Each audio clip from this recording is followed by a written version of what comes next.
Nutritional needs अब क्या है एडोलेसेंस की। एडोलेसेंस में क्या है, बैलेंस डाइट होना ज़रूरी है। मैं आपको एक ब्रीफली समझा रही हूँ क्या है।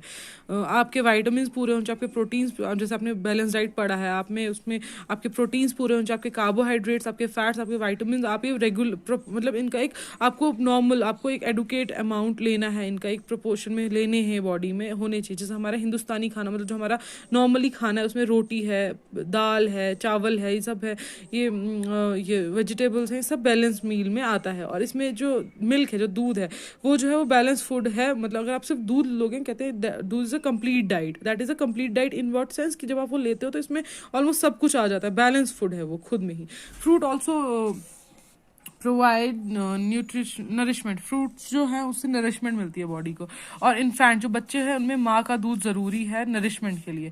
और जैसे आयरन है, आयरन से हमारा खून बढ़ता है, वो आयरन खून को बढ़ाता है। तो जो आयरन रिच फूड है वो है जैसे लीफी वेजिटेबल्स हैं, मतलब देखो जैसे फॉर एग्जाम्पल स्पैनिश वगैरह या पालक वगैरह है, या फिर मीट है, या फिर आंवला है, जैसे हम इंडियन गूसबेरी बोलते हैं, ये सब है, ये एडोलेसेंट में खाने ज़रूरी हैं, ठीक है।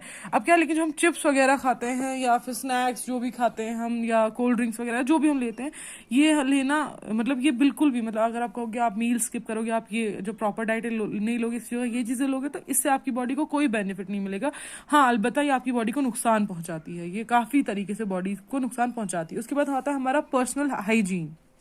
अब क्या होता है कि जब इंसान अपनी टीनेज को जो में एंटर करता है, तो जो हमारे ग्लैंड्स, स्वेट ग्लैंड्स वगैरह जो है ओपन हो जाते हैं, स्वेट प्रोड्यूस होता है। इसकी वजह से क्या है कि कहते हैं कि हर दिन नहाना ज़रूरी है, ताकि स्मेल ना रहे या फिर किसी किस्म की इन्फेक्शन ना हो बिकॉज ऑफ दिस स्वेट जो हमारी बॉडी से बाहर आता है। तो हर बॉडी पार्ट प्रॉपरली क्लीन होना चाहिए। और जैसे फीमेल्स में क्या होता है कि जो जिनमें मेंस्ट्रुएशन के बाद, मेंस्ट्रुअल फ्लो के बाद क्या होता है, उन्हें अपने आप की स्पेशल केयर करनी होती है सफाई में। उनको अपना सफाई में ज़्यादा ध्यान देना होता है। उन्हें अपने मेंस्ट्रुअल साइकिल को के लिए और उसके ऑनसेट, मतलब उनको पूरा तैयार रहना होता है। उनको अपनी हाइजीन, यानी किस तरीके से वो मेंस्ट्रुअल साइकिल को हैंडल करती हैं, वो किस तरीके से अपनी पार्ट्स को क्लीन रखती है, सब उनको थोड़ा इसमें स्पेशल केयर देनी होती है ताकि वो किसी भी इन्फेक्शन से बचे। उसके बाद आता है फिजिकल एक्सरसाइज। अब क्या है कि एक्सरसाइज भी ज़रूरी है। एक इंसान को चलना चाहिए, एक्सरसाइज करना चाहिए, आउटडोर गेम्स, मतलब जैसे आजकल के बच्चों ने क्या सीखा है, फ़ोन पकड़ के गेम्स खेलना, जो कि हमारी हेल्थ के लिए अच्छा नहीं है। उसकी जगह अगर आप उठ के बाहर निकलो, आप फ्रेश एयर में खेलो, आपकी बॉडी फिट रहेगी, आप हेल्दी रहोगे। Outdoor games actually help in like body growth and आपको फिट रहने में हेल्प करता है, ठीक है। अब इसके बाद एक इंपॉर्टेंट पॉइंट है यहाँ पे आपकी बुक पे, से नो टू ड्रग्स। ड्रग्स को मतलब ड्रग्स जो है आजकल हमारी सोसाइटी में एक काफ़ी गंदा रोल प्ले कर रहे हैं। बहुत बच्चे इसमें इन्वॉल्व हो रहे हैं, बच्चे ड्रग्स ले रहे हैं, बच्चे अपनी नॉर्मल लाइफ से हट रहे हैं, बच्चे बिकॉज ऑफ कोई परेशान होने की वजह से, कोई शौक के तौर पे ले रहा है। लेकिन जब वो ड्रग्स लेना शुरू करता है तो वो एडिक्टिव हो जाता है, वो उन ड्रग्स को नहीं छोड़ पाता है फुल। और वही ड्रग्स जो है वो बॉडी के लिए बहुत हार्मफुल होते हैं, वो इंसान को मार भी सकते हैं, उसकी जान भी ले सकते हैं। ड्रग्स इंसान को तब तक नहीं लेना चाहिए जब तक वो एक डॉक्टर आपको प्रिस्क्राइब ना करे, जब तक एक डॉक्टर आपकी ज़रूरत की चीज़ ना हो, वरना वो आपकी ज़िंदगी, आपकी हेल्थ और आपकी खुशी दोनों को ख़राब कर देता है। और इसके साथ साथ वो आपकी फैमिली को भी इफेक्ट करता है। मान लो कोई बच्चा है जो ड्रग्स लेना शुरू कर रहा है, जो ऐसी चीज़ों में इन्वॉल्व हो रहा है, इवेंचुअली ऐसा इंसान क्या होता है, वो मर जाता है। और आपने सुना होगा कि बहुत आए दिनों केस होते हैं कि फलां बच्चे की डेथ हुई बिकॉज ऑफ ओवरडोज्ड, उसने ज़्यादा ड्रग्स किए थे। उससे क्या होता है कि आप कि मतलब एक बच्चे की जान तो खतरे में आती है, बच्चा तो मरता है, या जो भी कुछ होता है, मर सकता है वो है, मतलब अपाहिज हो सकता है, किसी भी केस में उसको कोई इंटरनल ऑर्गन डैमेज हो सकता है, कुछ भी हो सकता है।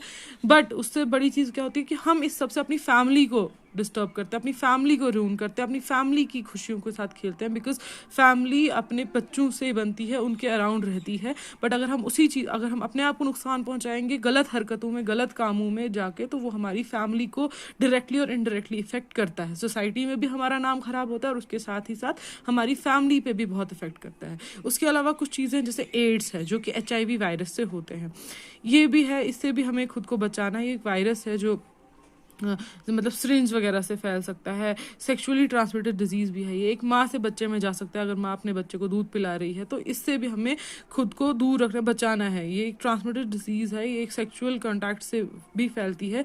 तो हमें अपने आप को दूर रखना है, मतलब ऐसी चीज़ों से दूर रखना और ध्यान रखना है कि हमारी सोसाइटी में कम हो, ये बढ़े ना।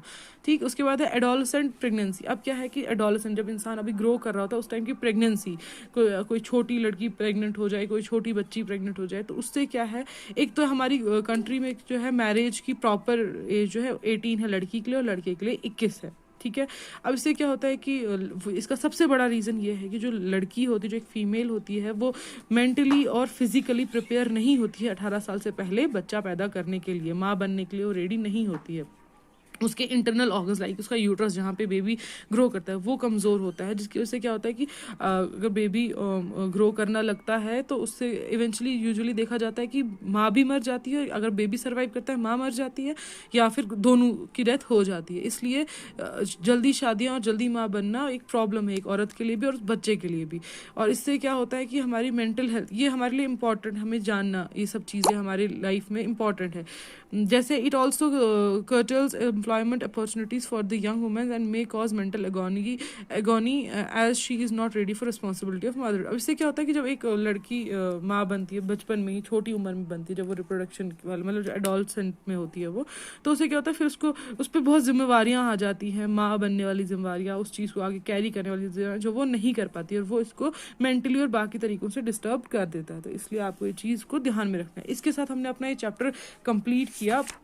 इसके क्वेश्चन आंसर्स मैं आपको पीडीएफ के थ्रू सेंड कर दूंगी। जहाँ पे कुछ समझ ना आई, आप कुछ और पूछना चाहते हैं तो आप डेफिनेटली मुझे आराम से व्हाट्सएप कर सकते हैं, आप मुझसे पूछ सकते हैं। Thank you.